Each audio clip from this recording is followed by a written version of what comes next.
On tonight's Wales at 6. I think people are willing to do whatever it takes now. Anything that will help reduce the effect of us catching COVID from other people is bound to be a good idea. I'd be quite happy to have a pass to go into the hairdressers. Whatever it takes, support for COVID passes to go even further. And as mums-to-be end up in intensive care, a warning from doctors to get the COVID jab. Plus, the horse riders reclaiming the roads over safety fears. And it's time for the audience to take their seats again as live theatre makes its comeback.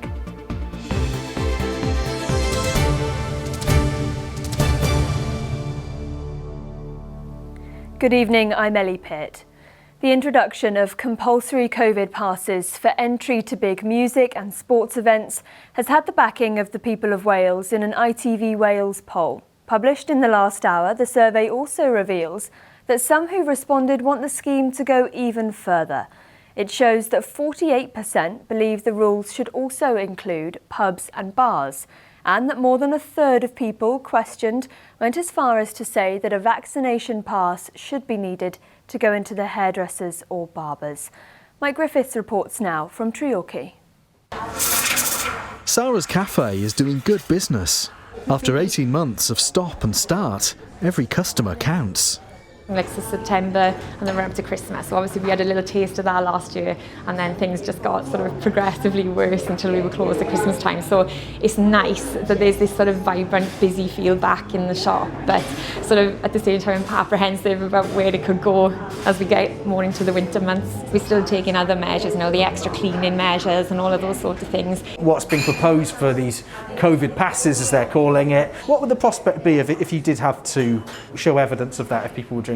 I'm double vaccinated and I haven't got an issue with that. I was apprehensive initially about the prospect of a COVID passport. I was just wondering sort of like all the ethics that surround that. Obviously I want to stay open as well, so you have to think about what's the best thing to do.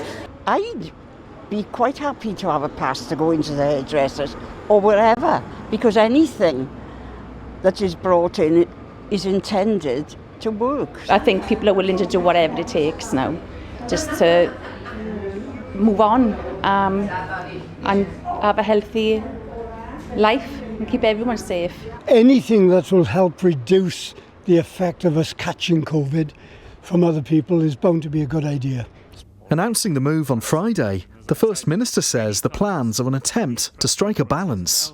They are clearly not vaccine passports, because you can get a COVID pass without being vaccinated. So it does avoid all those difficult ethical issues about people who cannot be vaccinated.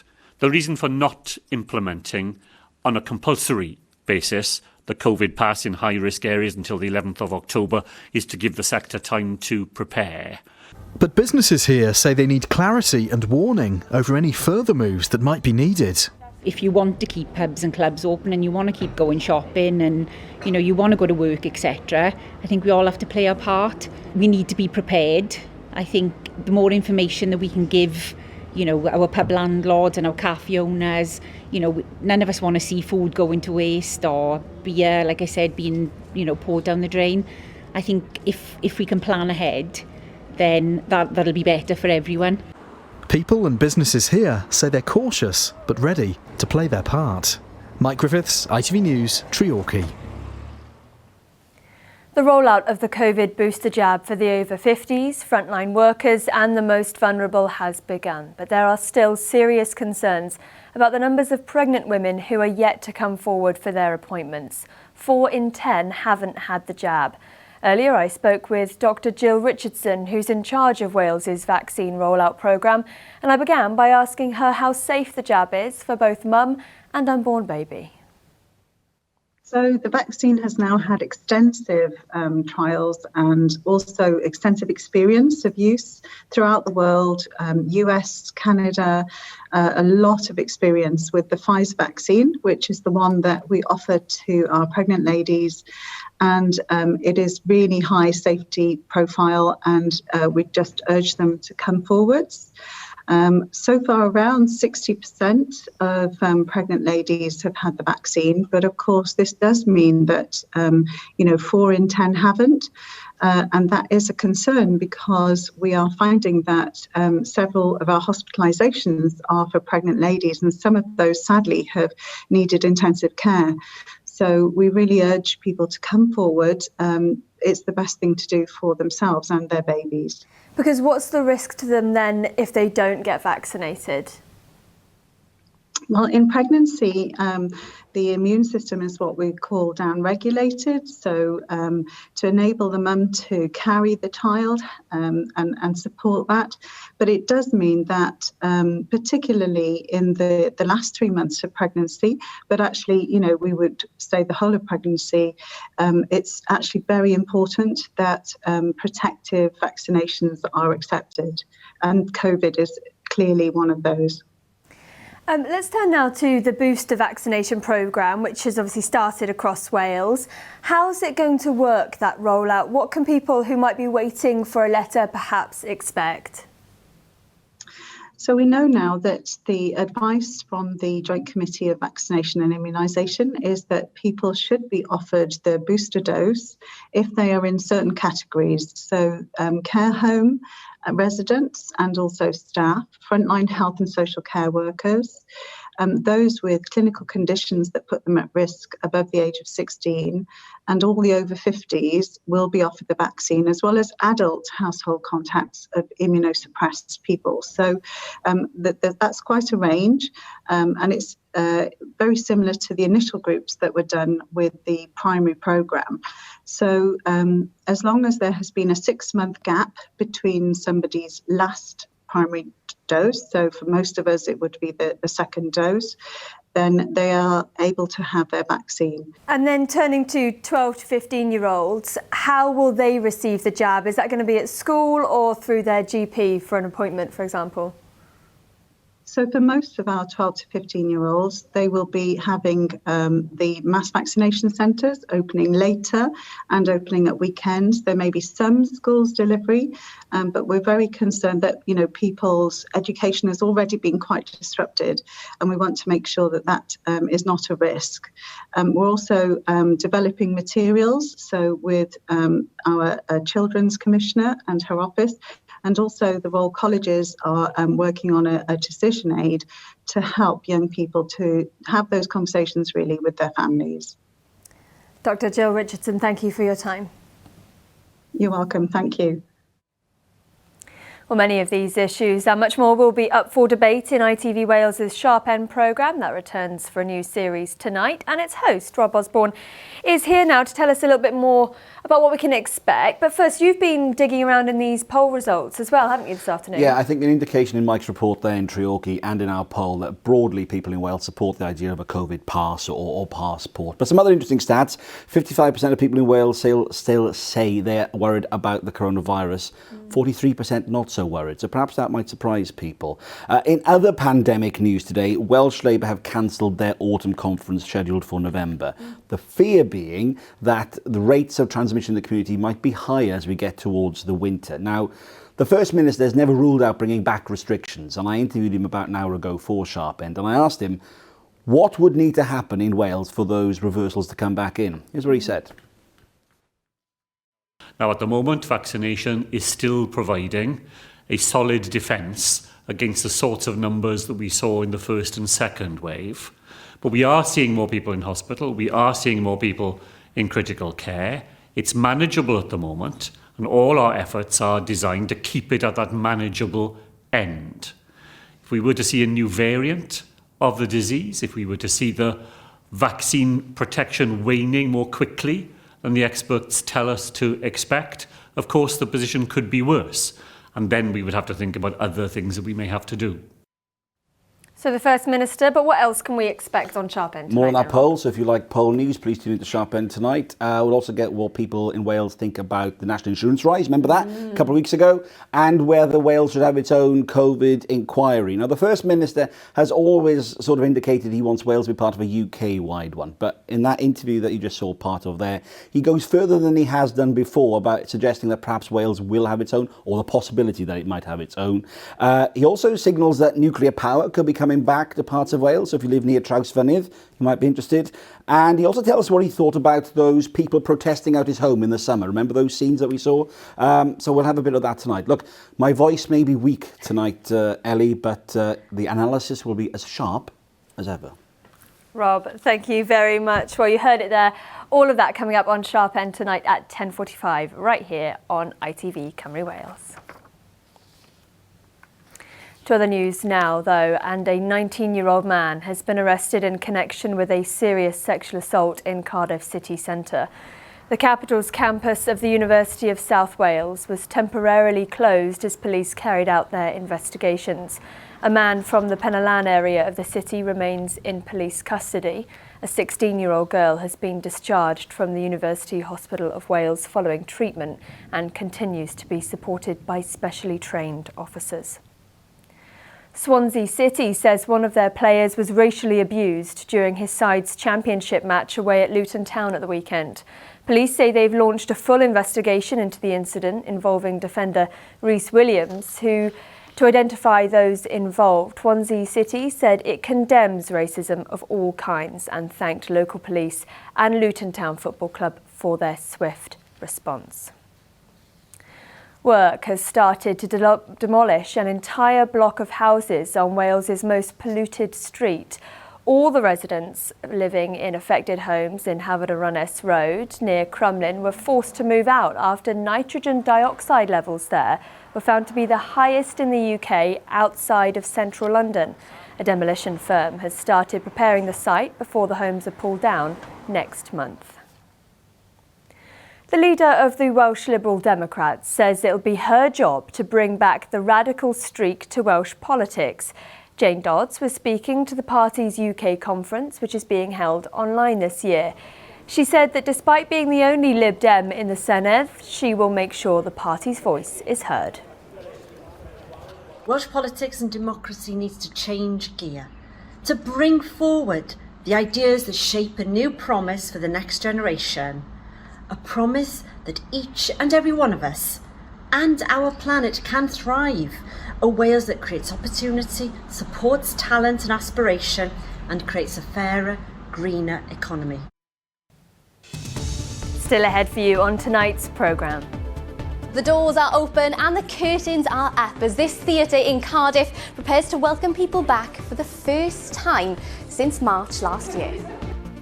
Plus, there's been September sun for some of us, but is it set to continue? After a day of pretty decent sunshine for all of us, what is in store for the next 5 days? Well, I'll be taking a look at your forecast.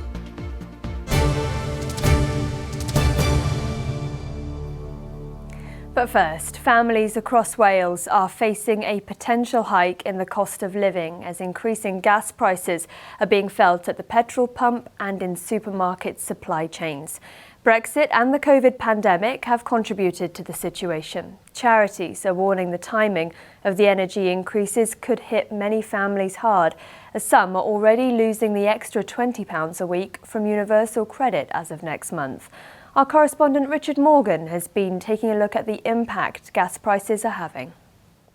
So why are gas prices surging? Well, it's all to do with an increase in the wholesale price of gas, which has gone up by 250% since January, according to Oil and Gas UK. Why? Well, the rise has been blamed on a number of factors: a reduction in supply from Russia and even a shortage of wind to power turbines. It all means that the UK energy market has been feeling the pain. 5 smaller suppliers have ceased trading since August, with many others thought to be in trouble. So what should you do if your supplier goes bust? First of all, don't panic. This is what Citizens Advice have to say. If your supply does fail, though, it's really important to emphasise that you will remain on supply, and so you won't be cut off, and you will have any sort of credit balances that you have. Any of those will be protected as well, but you might see some changes in terms of the price that you're paying, and you might be moved to a new supplier as well. Well, a hike in gas prices isn't only affecting the energy sector. If the problem lasts, it might also affect your weekly shop. 2 fertiliser plants say they've had to stop operating, which in turn means a reduced supply of CO2, which is used in the food processing industry. Unless the situation improves, there are warnings that there could be much less meat on supermarket shelves within weeks. While turkey giant Bernard Matthews has even said Christmas dinner could be cancelled. Well, it was a bit soon for shoppers in Cardiff to be worrying about Christmas today, but many did report a rise in the cost of living. Cost of living, trying to get somewhere to stay, housing's gone up, everything's gone up. Last year I didn't even put my heating on because it is very high. You see the difference already. There's, gaps on the shelves. So it'll probably get worse before it gets better. I think it's very hard to keep up with bills. Obviously you have to sacrifice money for bills then to take off maybe food and other things you might need. And not mentioning clothing and other necessities. Well, the UK government have been in crisis talks with energy suppliers about this problem. One option is providing Treasury money to prop up struggling suppliers until the problem eases. It's all been a bit of a perfect storm, though. A shortage of heavy goods drivers and increased border checks are also conspiring to drive prices in the wrong direction. And with the end of furlough and a cut in universal credit just round the corner, it could be a long winter for some of us. Next tonight, older people living in Wrexham are being urged to take extra care after a series of burglaries in the area. Police believe criminals could target victims who might be vulnerable, so they've started a campaign to try to support people to feel safe in their own homes. Rob Shelley is in Wrexham for us now. Rob, the police are calling these twilight burglaries. What do they mean by that?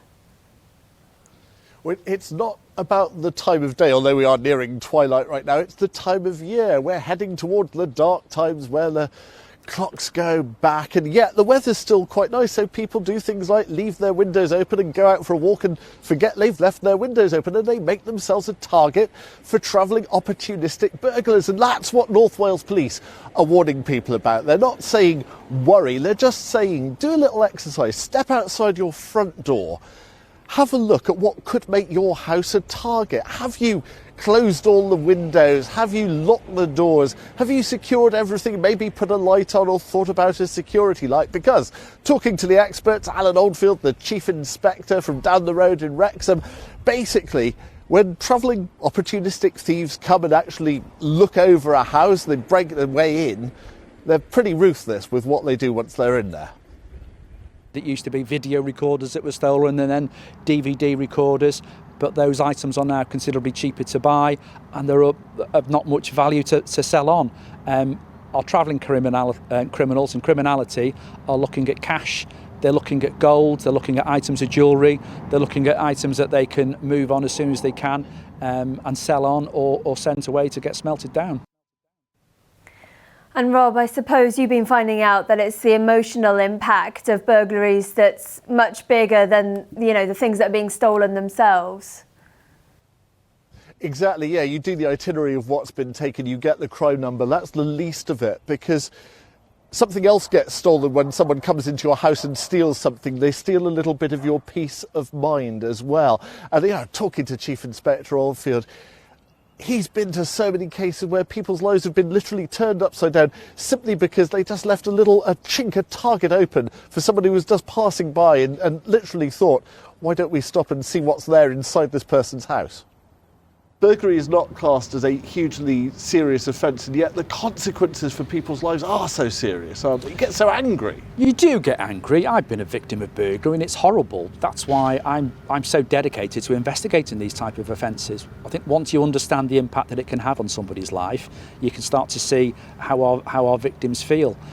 It's a really personal offence that can be committed. you get a little bit of your life stolen as well. Wrexham Police are doing something called Operation Blue Instinct. Sounds like a Miles Davis jazz album. Actually, it's there to raise awareness from people, just to ask those basic questions. Are you doing all that you can? If you've got window locks, are you using them, for example? Don't be on the wrong side of the statistics. That's what they're warning. Don't live in fear. Don't, fence yourself in from the world, but just be aware this is the time of year where the statistics go upwards. The burglars do look at where the soft targets may be. Don't be one of those targets. Rob Shelley in Wrexham for us this evening. Thank you very much. Horse riders saddled up over the weekend to campaign for better protection on our roads. Events were held around the country to show fears over rider safety. And in Tonnereville, they're worried that a new dual carriageway will make matters worse. Our rural affairs correspondent Hannah Thomas has the story. Well, it may be bright and early, but just look, there are already around 50 to 60 horse riders here in Tonnereville, all in their fluorescent and all ready to send out this message that horse riders matter, that their safety is important. And Debbie James is from the local Bridleways group.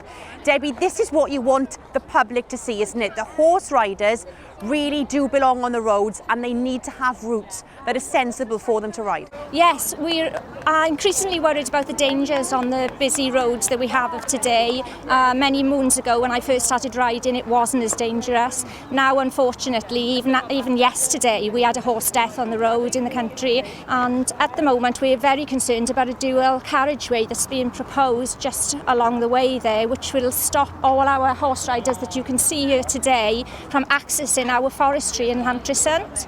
That is the only way that we can get off the road, and now we'll have to cross a dual carriageway. RCT Council say that actually there are no designated horse routes here, no real bridle ways. They're looking for something, but that's not possible at the moment. Can you see their point? Yes, I can. The bridle ways are there, but we've lost the rights over the years. They've been downgraded by the council to footpaths. This is a rural area. There were bridle ways everywhere years ago. Well, Helen here is aboard Bing and she's really passionate about this issue. Helen, you've been campaigning about this for years. We have a long time. We've been riding this for 40 years since the Pitt has closed down. There were pit ponies on this site. It was a well-used horse route. Now it's going to become an active travel route, which is fantastic. But give us the sharing it, The Welsh Government wants us all to get out and be more active. Let's do it, but this is our mode of travel. We've got four-legged friends. We want to use our horses safely. They're joined by a Labour MP and a Labour MS. So what influence can they have on a Labour council and a Labour Welsh Government? What can you and Alex do on their behalf then? Well, what I think we can do is we can start ensuring that the funding that is going out for active travel, for engagement, for cycling, for walking and so on, also includes those other forms of travel, horse riding. So we do need to look at our bridleways, how they are part of active travel, and I think we've got to make sure they're not excluded and they're not forgotten about. That's all they're asking for. A little consideration goes a long way. Hannah Thomas, ITV News in Tonnereville. You're watching Wales at 6. A reminder of our top story. An ITV Wales poll has revealed that viewers back the introduction of COVID passes. They'll soon be needed for entry to big music and sports events. And coming up before 7, Charlene White will have more on the ongoing energy crisis. Coming up, the escalating energy crisis, what it could mean for the gas supply and your bills. The government has been holding emergency talks with companies as rocketing wholesale prices put many on the brink. Also ahead, travel to America is back on from November as it lifts the COVID ban on British tourists. And Michaela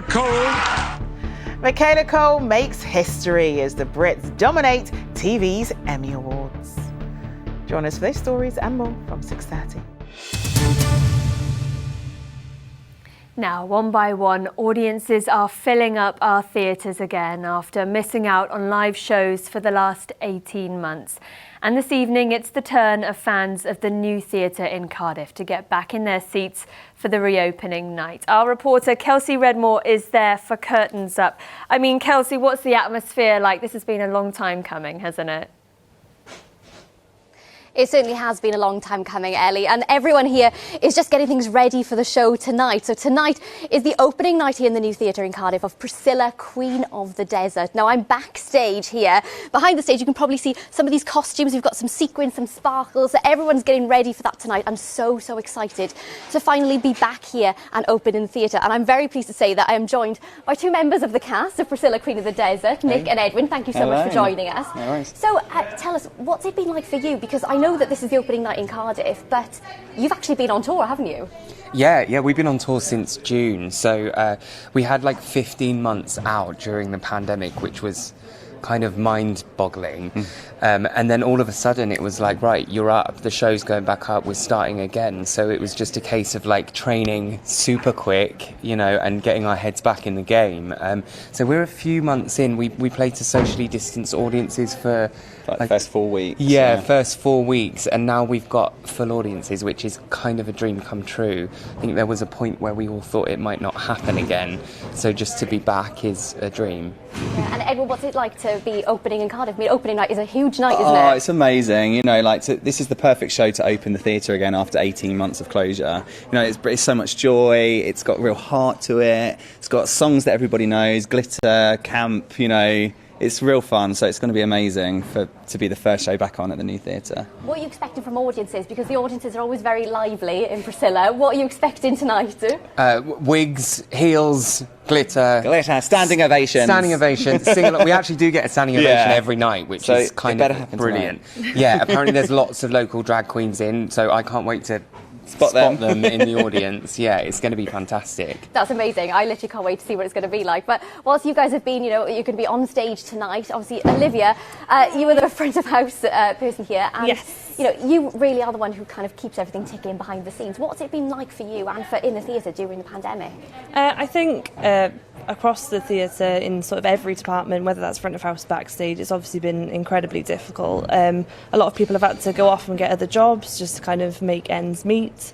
And I think because we were one of the last industries to kind of reopen, we've kind of watched all these other things kind of reopening, and we're like, oh, when's it going to be our turn? When are we going to finally get to reopen our doors? So it's been hard, I think, like I said, across for every department, every sort of aspect of theatre. So we're all really ready to kind of open the doors and get the audiences back in again. Very quickly, how does it feel to be back open tonight? Are you excited? Incredible, yeah, we're all really excited. It's amazing. It's a really good feeling. So thank you for being here. Yeah, thank you for having us. Thank you so much, all of you, for joining us, and break a leg for tonight as well, for the opening show of Priscilla, Queen of the Desert, right here in the new theatre, where people will be coming through those doors, and yet again, those doors will be back open, and people will be sitting in those seats, ready to enjoy the show tonight. Kelsey and your guests, thank you very much for speaking to us this evening. Have a fantastic night. Well, it's been lovely out there today, but is it going to continue for the rest of the week? Here's Sophia Bird with the forecast.